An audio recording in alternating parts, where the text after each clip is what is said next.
This basket of black oak acorns on our altar represents our acknowledgement that we gather on the unceded ancestral homeland of the Nisenan, who, despite historical genocidal marginalization, maintain a deep understanding of their symbiotic relationship with the land. The acorns of the black oak trees were and are an important traditional food source for the Nisenan. And their stewardship of these and so many other trees, animals, medicinal plants, etc., the land and the waters of this area reflect their philosophy of deep interdependence. In less than 10 weeks, a monumental fundraising effort has successfully met and surpassed the first phase goal toward the purchase and reclamation of Ulicha, a 232-acre parcel of the tribe's ancestral homeland. UUCM supports the Nisenan in their important efforts to preserve, protect, and perpetuate Nisenan community and culture.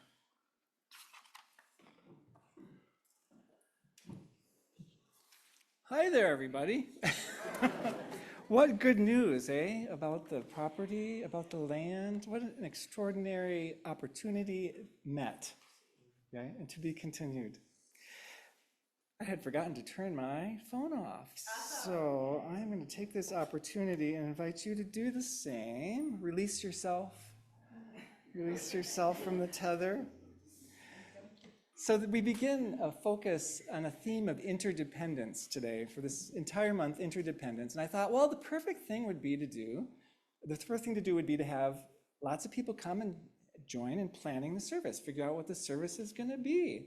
Seemed like a great idea, very fitting. No takers. No takers. So we're bringing the service creation to you. So we thought, Toby and I thought, instant choir, right? Come sing for a morning, have fun, sing together. And this morning I got a text from Toby who has a stomach bug. So Toby's home. So we are embodying interdependence today, true interdependence, with a really fabulous instant choir in the mix, among others. I invite you to, as part of creating the service, for the next piece, I invite you to take on as your role to say hi to some of the folks around you, especially if you're up for it, folks you have not seen either ever or for a long time, and very gently and sensitively but kindly make sure everyone is greeted this morning with a hello. Now's your chance.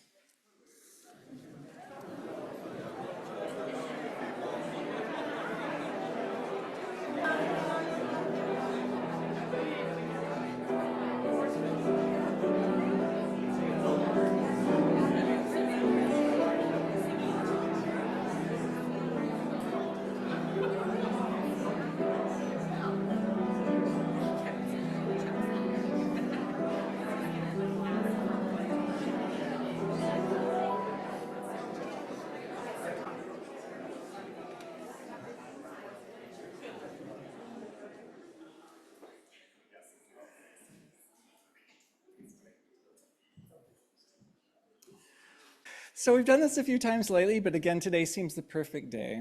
We light this flaming chalice, symbol of our tradition, a cup with a flame in it. And we often name why we light the chalice that day. Lots of reasons we could light it. It's always a beacon of sorts, right? It's to call us to something, remind us of something. So I invite us once again to share that naming.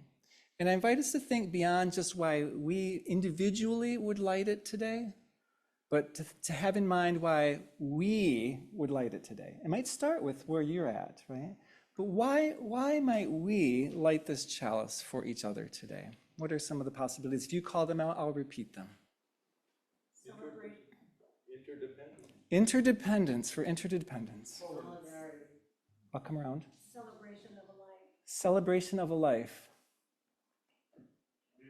Community. Leslie, I heard you say something. Oh, you said solidarity. Solidarity. Hope, connection. Welcoming. Safety. Safety. Peace. Beth is going to look online in the chat. Peace. You can type into the chat if you're on Zoom. Good morning, welcome. Inspiration. Inspiration. Dignity. For the land getting ready to welcome back its people. For the land getting ready to welcome back its people. Joy. Spring. That we can do more together. That we can do more together. Full potential for everyone. Full potential for everyone. Comfort. Comfort.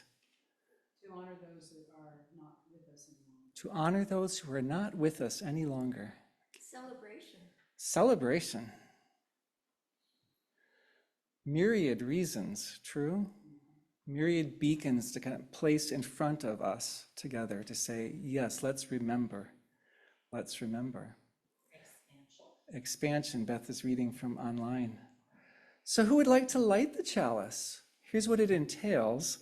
There's a little tea light already lit, and you take a match and light your match from the tea light and then gently hold it up against the wick of the light. Who feels like they would like to light the chalice today? Jeff, thank you.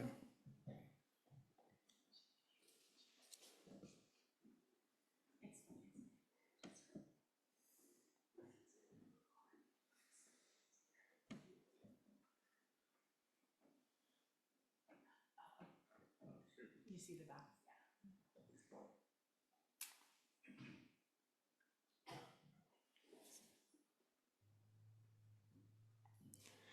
So thank you. And then we'll light the light that we send with our youngest folks to Kids Connection.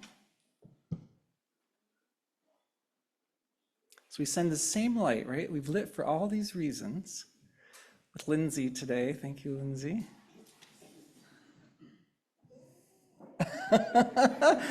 I'm hearing sounds.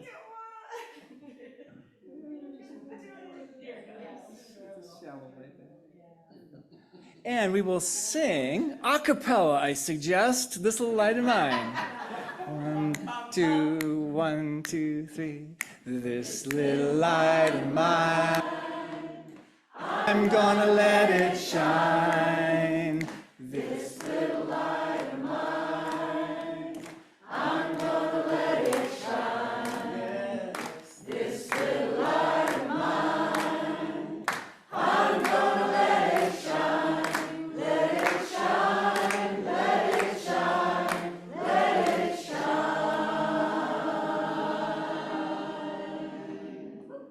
Well done.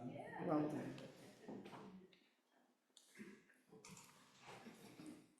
Good morning and welcome. This is just great, and it's so great to have every one of you here, to have your spirits and your willingness to participate. Welcome to the Unitarian Universalist Community of the Mountains. We're just so glad you're here this morning, wherever you've come from, whatever you may be holding in your heart. Collectively, we just welcome you a very warm greeting. My name is Karow Nimick, and I, along with Beth Karow, are the worship associates this morning. And as Rev Kevin has said, he had put out a call for people interested in planning a service together, focused on the theme of the month, Interdependence, for weeks, and here you are. You came to help us put this together. It's fabulous, and it's all part of the citizenship model that was definitely referenced and brought in earlier this year at church. Or, so we're hoping that perhaps you'd like to offer a reflection or any part of the service as you feel moved and inspired. Together, we will weave and create this service, and in doing, we will generate an experience of interdependence. The weft threads on the loom will be a visual representation of our collaboration. Thank you for joining us this morning as a participant in any way you feel inspired, quietly or actively. Thank you for being here.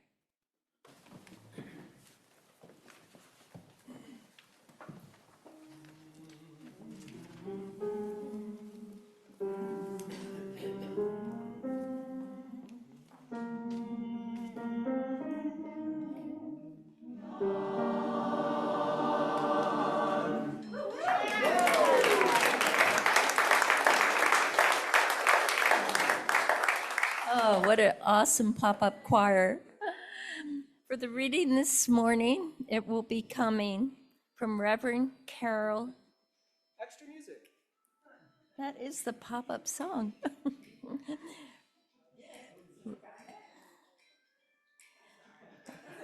No problem. The reading this morning is We Are One, by Reverend Carol Thomas Sissel. And we have readers who've popped up in the audience, and we will be handing mics to them. Bob. We are one. We are family. We are connected.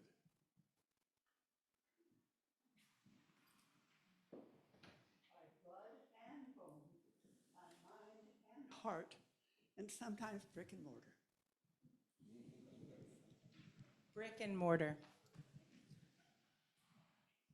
Like the finest woven tapestries of old, and the spices blended and stirred into our family's secret recipes, our lives are intentionally entwined.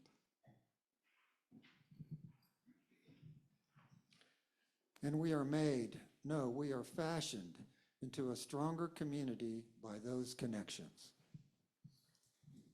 This interlacing, intertwining, and intermingling of our existence makes us each whole.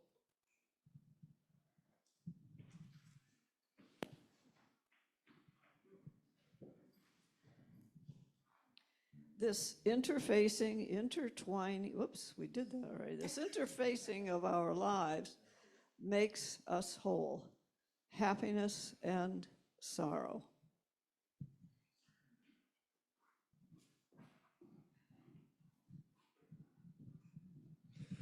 This intertwining of our lives makes us whole, blessings and burdens.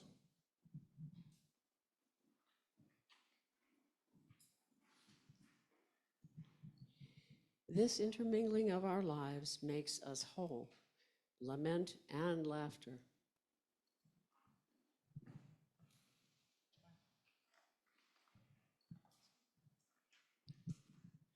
May we allow the magic and mystery, often named spirit, to keep us connected long after today's service has ended. Come, let us worship together this morning. Thank you. Nailed it. Speaking of interwoven tapestry. Threads, yeah, nice. With the movement of the mics. Yeah. So our theme is interdependence, something first. Our theme is interdependence. And how many of us think of ourselves as primarily loners? Loners. This is not uncommon in Unitarian Universalist settings.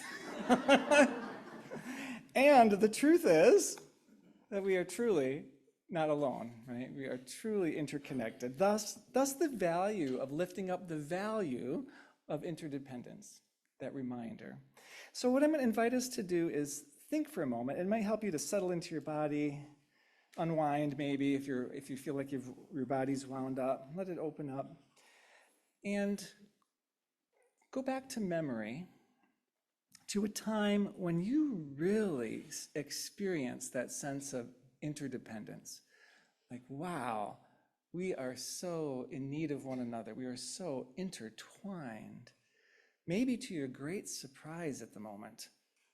So think of an experience that you had you realized, maybe in a profound way, maybe in a simple way, we are truly interdependent.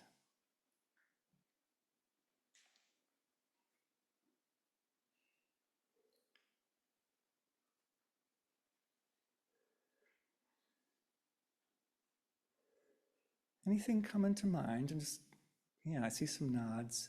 So first so the sermon today is in part your reflection. I'm gonna invite, start with three people to share that little story, that little memory that came to mind. The best possibility is if you're willing to speak it from here, because people will be able to hear you the best. And folks online, we are prepared to unmute you and spotlight you, so folks online can do this too. So who feels like they have a story that they're ready to share? So Jenny's got one. Anita's got one. Is there anybody online that is expressing any evidence? Not yet. Not yet. Rain has one. Let's start there. Jenny, are you willing to speak from here? Is that okay? So a memory of experienced interdependence.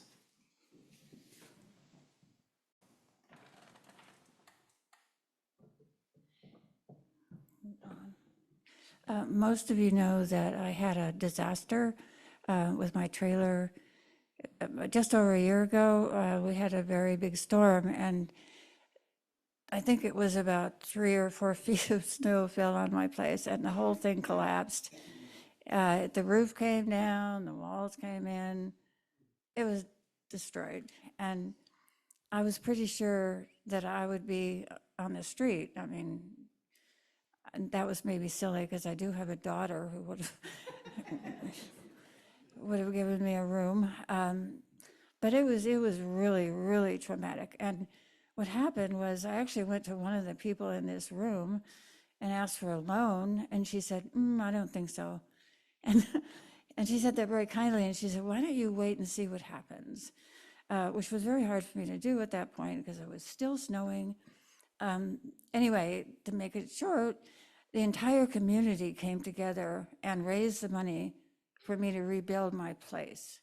And it is now, according to the contractor, 5 times stronger than any other trailer in the park.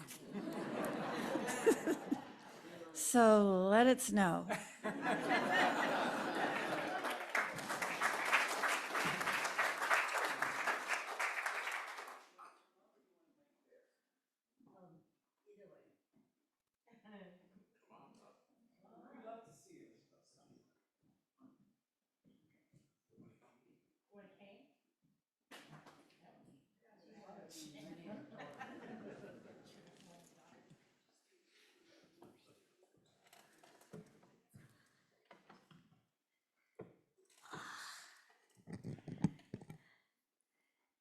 Some of you may remember I was part of the service on Sunday, March 10th. And after being here, I went home and I decided I would start my routine of walking around the perimeter of my residence. I got 3/4 of the way around, was on a slight incline, and was hit by a strong wind that came from behind a building. And I was knocked to the ground, and I hit my head very severely. And 10 minutes deciding what to do, I was taken over to Sierra Nevada and put into the emergency department. At 10 o'clock that evening, after they started doing multiple tests on me, I was put in for 3 days at Sierra Nevada, and then transferred over to Crystal Ridge, where I have been for the last month. Today is my last day there. I'm being released tomorrow. And my interdependence was so visible from day one. Whether I got a meal, whether I got help with toileting, whether I got a restful sleep, there were always people there who popped in when I lit the light, and they would help me with whatever I needed. People I had never seen before, people I probably will never see again. but they were there for me, and they got me through it.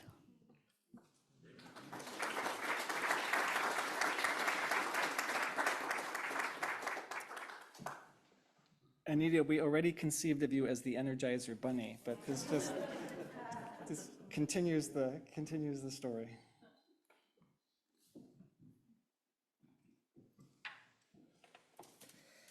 Hi.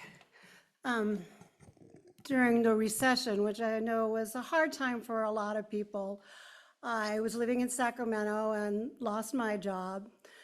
At that same time, it became very apparent that my father could no longer live in his residence.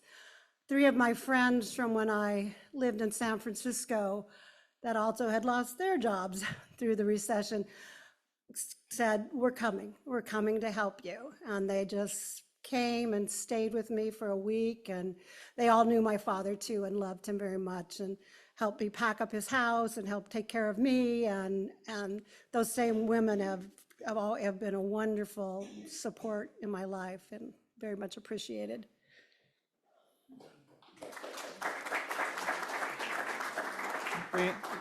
Rain, thank you. I'll share one of mine. I like to take what pops up first in my memory.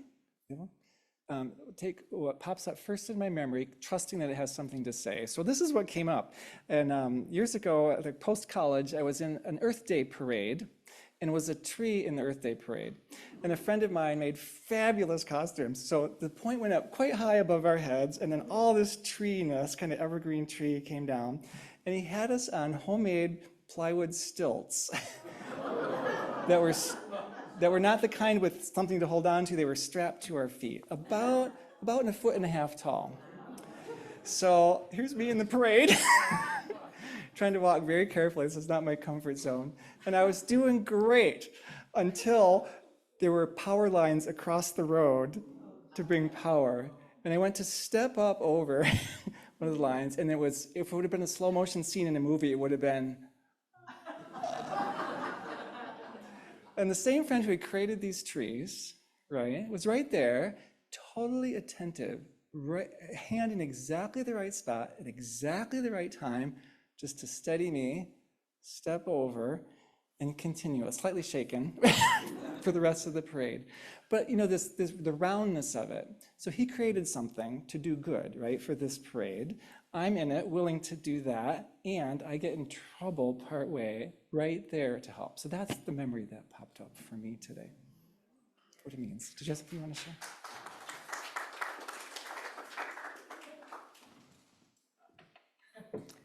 Hi, everyone. So Rain reminded me of the story. It was 18 years ago. I was 20 weeks pregnant, and I got a call that my mother had died. She was living in South Florida, where I grew up. Don't judge. I'm here now. And my best friend from Seattle flew down to Florida to help me clear out her house. I'm an only child. My mom was a hoarder, and it was my grandfather and grandmother's house. My grandfather was a hoarder. There had been a couple of hurricanes, lots of mold, lots of dilapidation. I knew one day this would happen and that it would be on my shoulders to do myself. But my best friend came, and then my first love flew down from North Carolina. He knew her, and he helped. And my dad's side of the family helped, which was a big surprise. And I got to learn from my daughter, who I didn't know on the outside yet, that it's time to start asking for help and to receive it. She has taught me that all throughout these 17 years of her life. So I'm getting really good at it.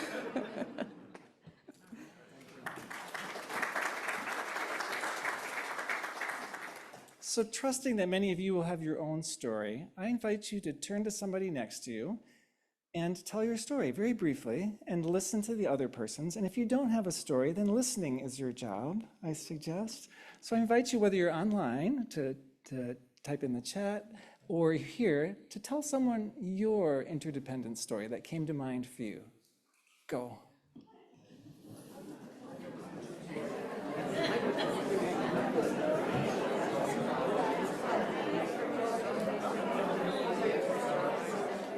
I love when that gets rolling. I would offer to be continued. And Lynn Jovanovic is on Zoom with a tale to tell. Hey, Lynn. I think I have always been taught to be independent to the point of ridiculousness. And when I found my UU in Modesto, I found a group I could belong to. And in 2009, my husband and I were in Scotland. We'd been in Europe for about 2 months at that point. And my daughter, who had lupus and a bunch of stuff, suddenly slipped into a coma. And so I flew home right away. And then my husband came the next day, and only to find out that she wasn't going to make it from swine flu. So I kind of know what COVID was like. In any case, that Friday night, we were at our house in Turlock, and 15 people showed up. And they were just there for us. And we talked and laughed and were close. And I have never felt so held in a tough moment like that. And I think that's the part of being a family like this, of our community, that means so much to me. So thank you. Lynn, thank you. Do one last call for anyone online who's... Eileen has one. I don't know. Eileen, you have the power to unmute yourself. Good. Okay. Spotlight Eileen in just a sec. There we go. Well, a couple of weeks ago, in preparation for my art show, I had run through a couple of attempts at photographing my paintings that didn't work out well. And it was last minute, and I desperately needed to get them photographed well before I framed them. And so I put an SOS on Nevada County Artists' Facebook page. I knew this was not going to work. Just isn't going to work. Holy cow, within a minute of my posting, responses started pouring in. The first person who responded said she could do it, sounded good. I took my pieces over to her the next day.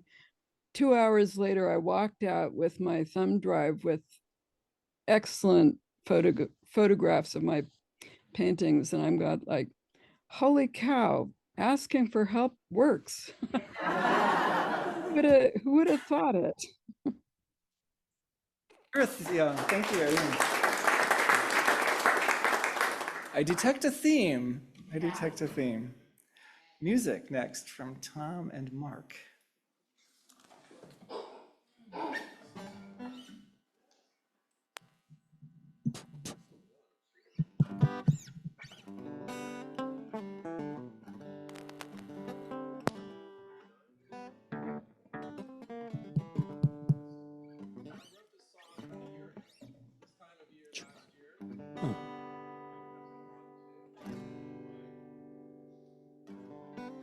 Mine's working, his isn't. A little bit. There's a tiny bit. There we go. Wrote this song a year ago, and it seemed appropriate. It's all about this time of year. B, right? Yeah. It's called I Like to Plant Seeds. 1, 2, 3, 4.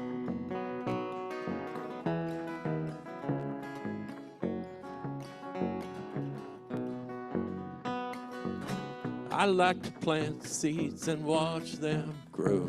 In the springtime, nature comes alive. Young sprouts pushing up through the soil. Sunshine and rain help them thrive. I like the smell of dirt on my hands, the taste of sweat from my brow. If I'm impatient, you will understand. Harvest time seems so far from now. After a long dark winter, leaves this bitter taste of fear. Placing nature in the center, my cares and woes disappear.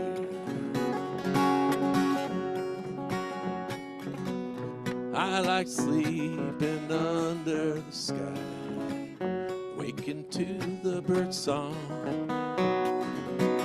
I like stirring the embers of a fire. This must be where I belong. I like sitting in a boat on a pond, rocking gently to the breeze. Like birds and bees rising with the dawn, return to shore more at ease. After a long dark winter, leaves its bitter taste of fear. With nature in the center, my cares and woes disappear.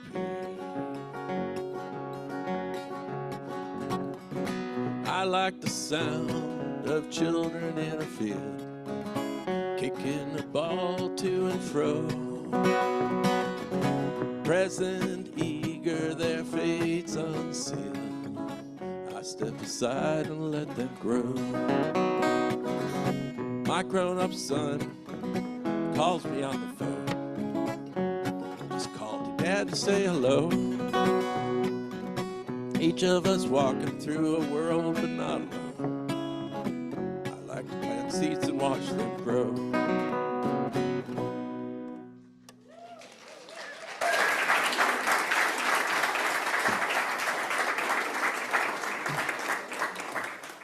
Mark, that's your Sunday service bass and harmonizing debut.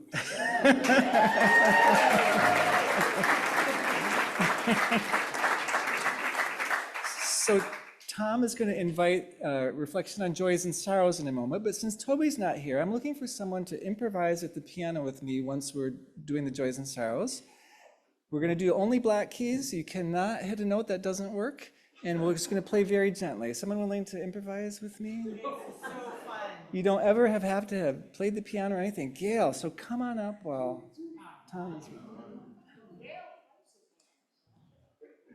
Ah.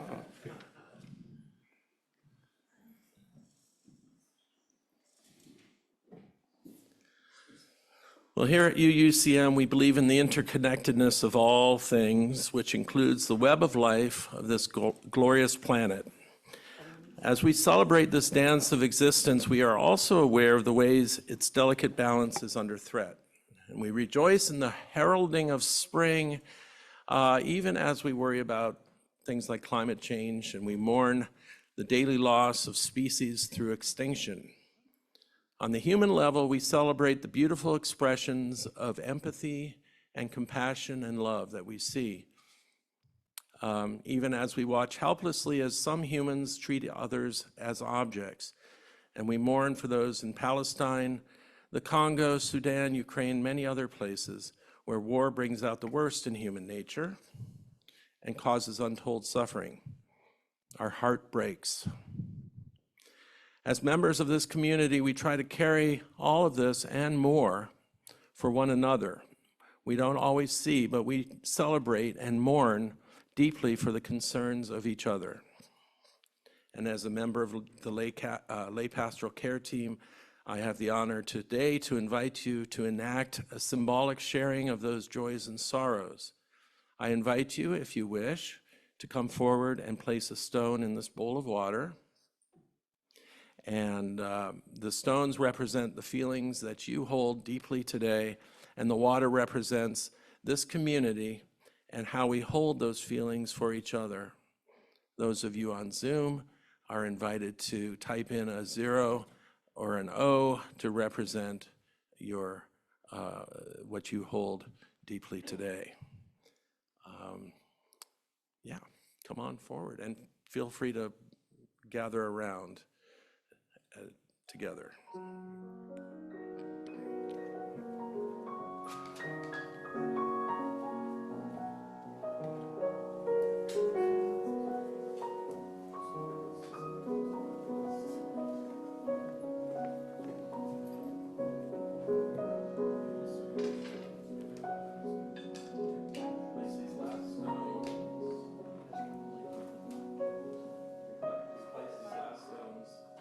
Represent the joys and sorrows we carry but are not ready to express at this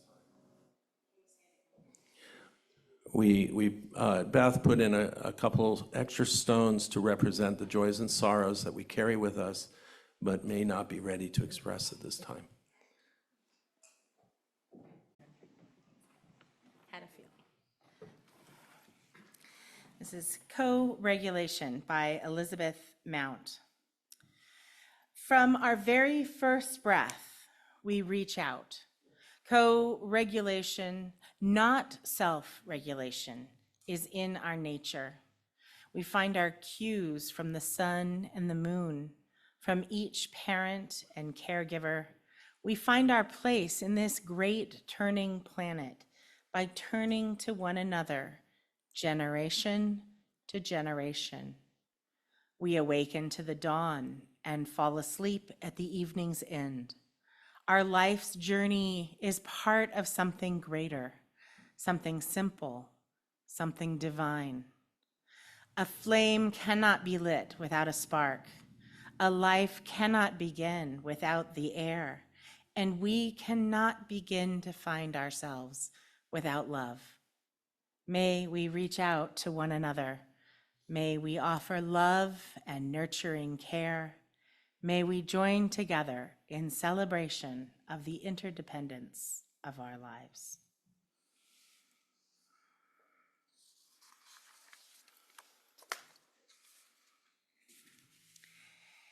It was October of 1995, and my husband Angelo and I were deep into nurturing our 3-month-old baby, Willow Rose.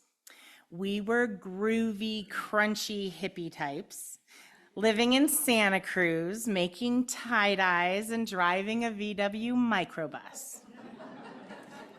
Deadheads, home birthers, pagan nature lovers. And parenting was kicking our butts. And then the phone call came. My healthy as a horse, Southern Baptist, born-again Christian brother, Mark, had fallen suddenly and drastically ill. He was actually clinging to life in a coma in a hospital in his home state of North Carolina. It was pneumococcal meningitis, and he doesn't have a spleen. So if he survived, there might be significant brain damage. It had started with a vague feeling of sickness during a job interview. By the time he picked up his young child, who had just turned 1, from daycare, he was feeling bad enough that he asked a neighbor to babysit until his wife, Teresa, came home from work. He went to bed, fevering. Teresa, a nurse, kept a close eye on him, and when she was unable to rouse him around midnight, she called for an ambulance. Lucky for us all, she did, because his condition was critical. My mother flew to Charlotte from Southern California, my older brother, Bill, from Portland, Oregon. Their flights were met by folks from Mark and Teresa's church, one of those mega churches promising eternal salvation in exchange for unquestioning obedience to, rigid parameters. But the beliefs that dictate their actions, though, suddenly seemed less important than their actions, because act they did. Not only was there a steady stream of delicious meals dropped off, But folks came in to wash the dishes, wash, fold, and put away laundry, provide round-the-clock childcare for their baby, mow the lawn, so much more. Bill and my mom were each handed keys to cars for them to use as they needed. And our dear elderly Grandpa Goose, who couldn't stand to be away, was taken in and cared for as full kin by strangers who felt the call to serve. And thousands of people prayed, and prayed hard for Mark and his family. And there I was, on the other side of the family, beyond exhausted, with a super needy little fussy babe in arms, a case of mastitis, and a husband trying to push through his own exhaustion to keep it all going. We had been blessed with one meal post-birth from a lady I barely knew in my prenatal yoga class. No one came to sit with my baby so I could take a much-needed shower or a nap. Laundry was piled everywhere, and the yard? It was a mess. I considered a day successful if I managed to brush both my teeth and my hair. And I didn't have too many successful days. Where were all our hippie family kinfolk? Up until that time, I confess, I had nothing but disgust for, if I'm being honest, for my brother's religious choices. I couldn't see beyond the dogma of his Southern Baptist church. But seeing the outpouring of spiritual and practical support from the people of their church in his time of need, and through the lenses of my own tired eyes, I stood humbly willing to be wrong about church. I realized that maybe I needed to find myself a church. I knew, though, that no matter how hard the times were, no amount of meals delivered or childcare offered was worth compromising my liberal-leaning beliefs in working for equality and justice for all, or rejecting my paganish, nature-based spiritual path. I was not interested in agreeing to suspend belief in science in exchange for blind faith in the unprovable. And I despised the idea of men of God dictating how I was to behave. There was only one church that I had ever heard of that would meet my needs like that, one in which I could fully participate as my full self. So off I went in search of the Unitarian Universalists. 28 and a half years later, I'm happy to say that Mark is still with us. He's about to retire from that job he was interviewing for when he got sick, and doesn't seem to have any lasting effects from his bout with meningitis. And here I am at church. My church, our church, a place I like to say made sacred by our presence, and I'll add, made possible by our participation. Thank you.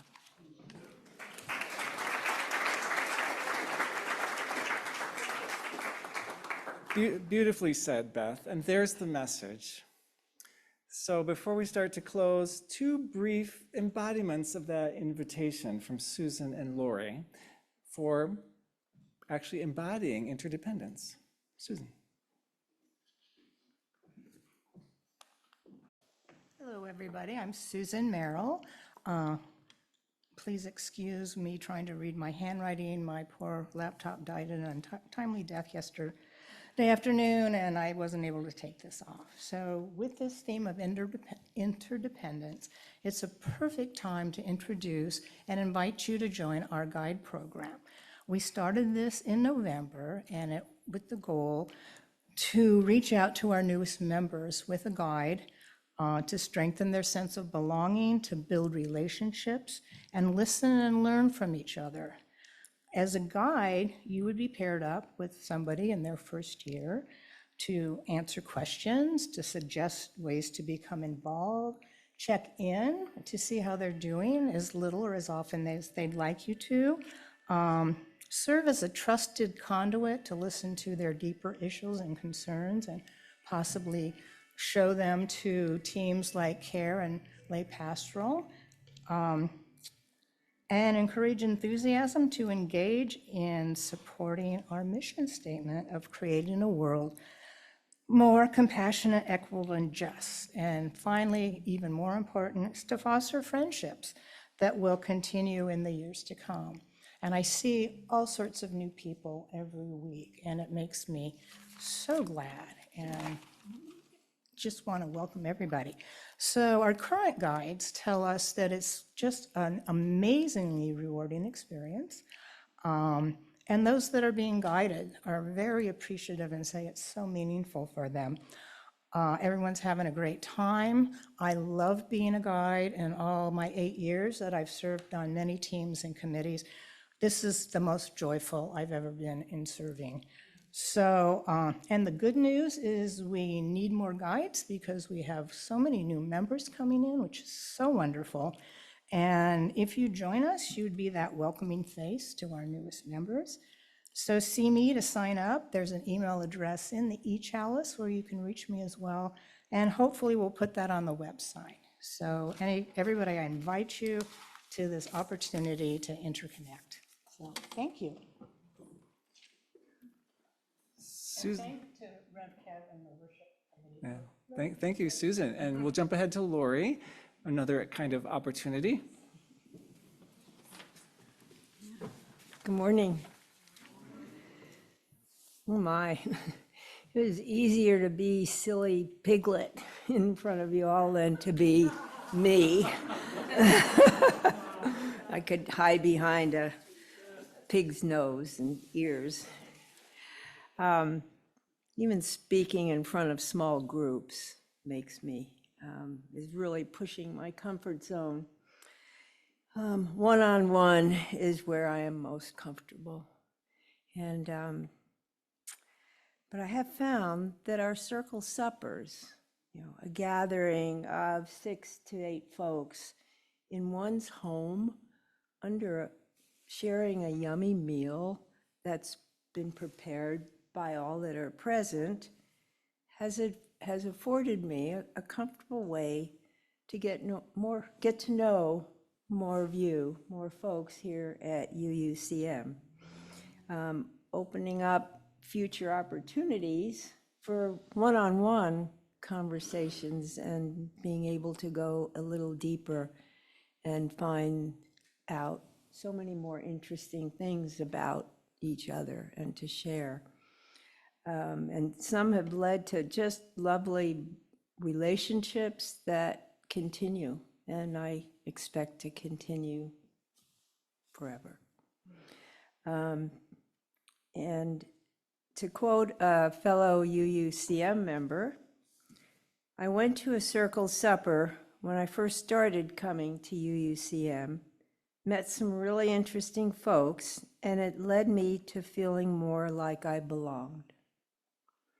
Circle suppers are a wonderful way to nourish connection in our UU community. You can sign up on our website, or if you prefer not to use the website, I'll be very happy to help you. You can call me, you email me, and I'll be out in the foyer after our service to have you sign up there. We had 72 spots, and only 14 are available. And our first circle supper is coming up as soon as this Saturday. So I really encourage you to help fill those 14 spots. Thank you very much. Thank you, Lori. Only 14 available. Lori was worried these weren't going to get filled. And so begins our exploration of interdependence, a theme we're going to continue all month long. Thanks for co-creating the service. And I'll invite Karow, as soon as she's done weaving this latest piece, to invite our offering.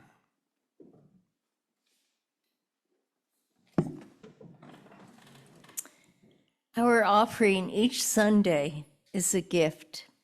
It is our way to support our church, our community, and all of its workings. It's an expression of our beliefs. 25% of our offering this month will support Citizens for Choice. And here to tell us more about it this morning is Cynthia Stewart. Cynthia.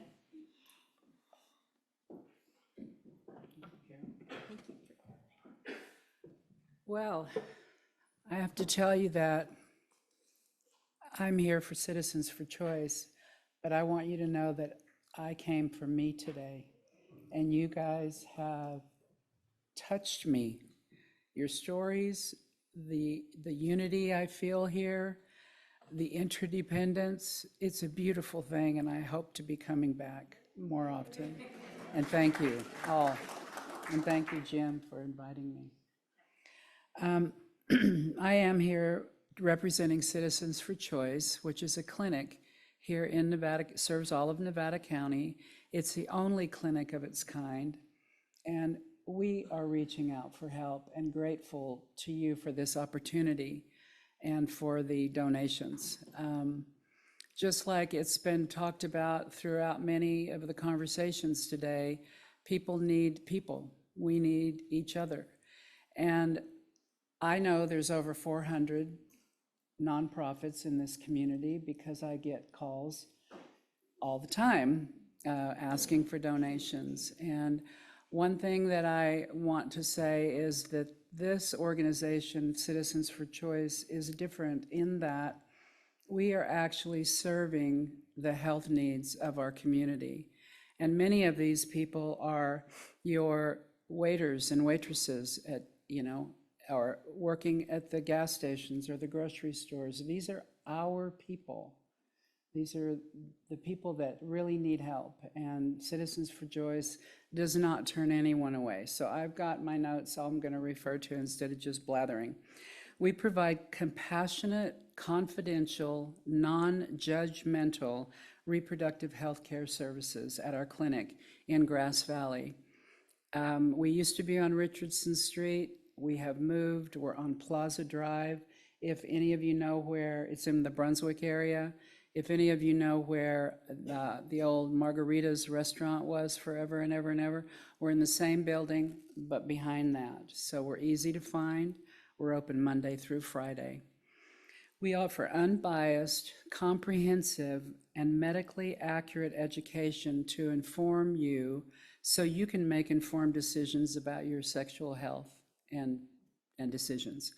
We support local sex education programs in the schools and in the streets of different, you'll see us. We'll have our table up at all kinds of events, offering contraceptives and education for those who need it.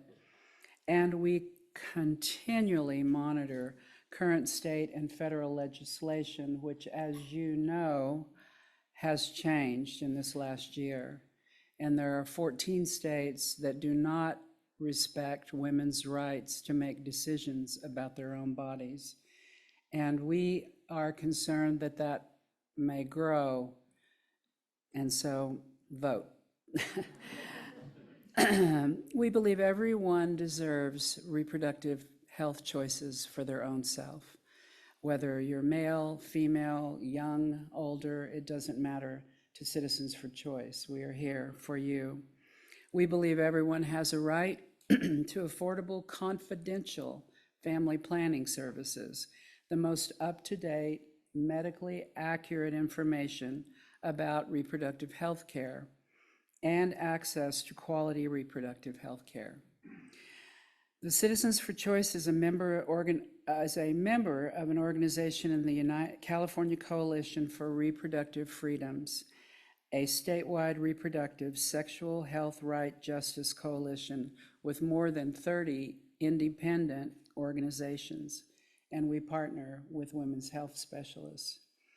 We have a goal this year of $200,000 in addition to other donations and grants, etc. And this is specifically earmarked to hire and bring in more local health practitioners into our clinic and our community.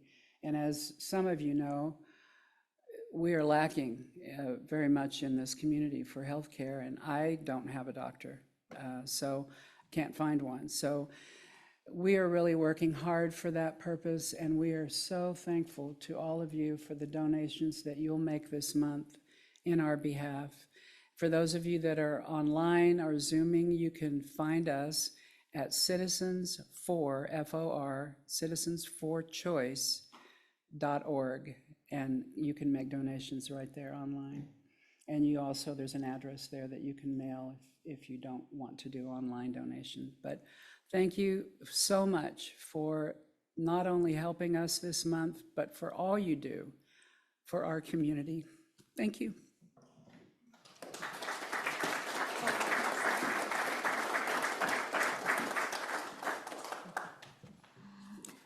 So if you would like 100% of your donation to go to Citizens for Choice, please put it in the white envelope in the basket. And the slide that we just had up shows other ways of giving through text, PayPal, the website, or mail. Thank you for your generosity.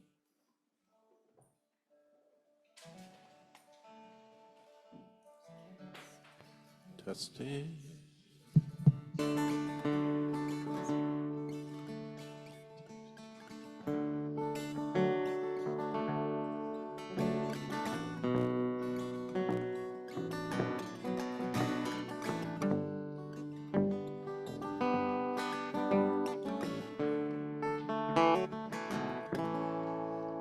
Swept away like the garbage in the streets, cobwebs in my mind are swept away, swept away. All the secrets that I keep with the morning tide, all traces swept away, and I'm born anew, free to be something new. There's no trace of the bad seeds I've sown, and it seems the storm I fought so long only cleared for my dreams a place to land.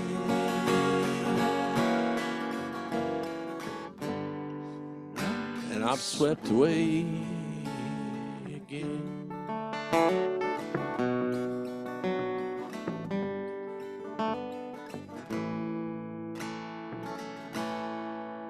Swept away.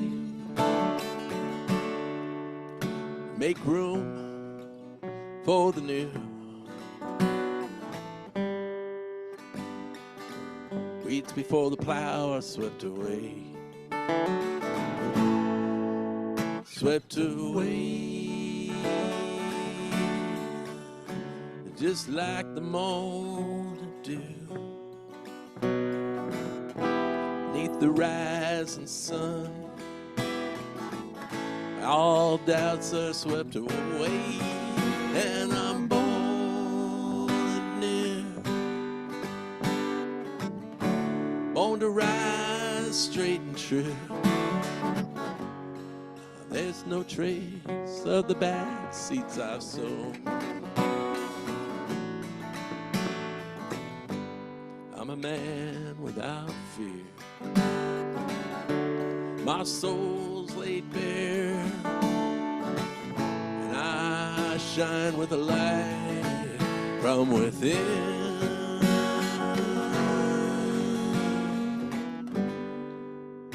And I'm swept away again.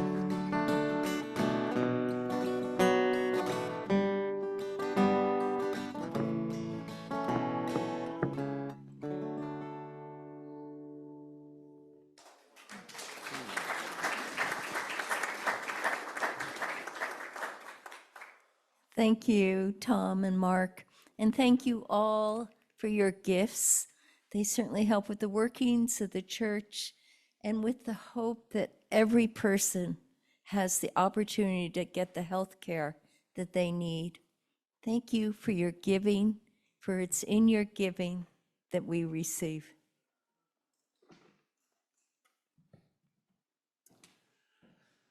Thank you for creating the service today. Thank you for being here. Special thank you to our music makers, I suggest today, our instant choir. Yay, thank you. And Tom and Mark, thank you. And our worship associates, Beth and Karow, thank you very much. We'll go really quickly through announcements. If you're interested in finding out more about this tradition, join us in about 15 minutes or so. We'll do a little introduction. Just lots of things happening. Check the website. Women's Circle's doing yoga and potluck on the 8th. There's a Joys and Sorrows candlelight service Thursday evening.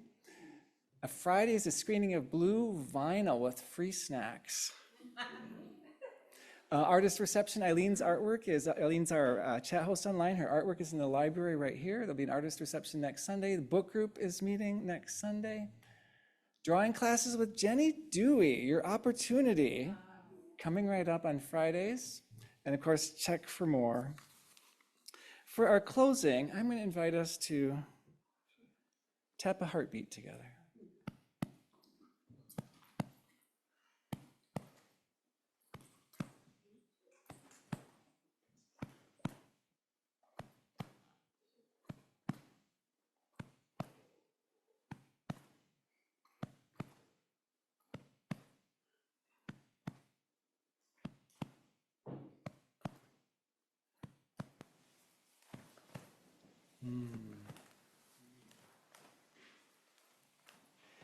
There's a quote on the wall in my office from Brian Andreas. There came a moment in the middle of the song when he suddenly felt every heartbeat in the room. And after that, he never forgot that he was part of something much bigger. Thanks for being a heartbeat in the room. I invite us to rise and remind each other that we are not alone, that we are truly interdependent with this benediction that we share with each other every Sunday. I invite you to rise in body or in spirit, because we're going to extinguish the chalice, this light, all that we lit it for, but we're going to carry that with us. So together we will carry the flame of peace and love until we meet again. Join us for refreshments if you're here. Otherwise, we'll see you next Sunday. If not before, we'll pick up the theme.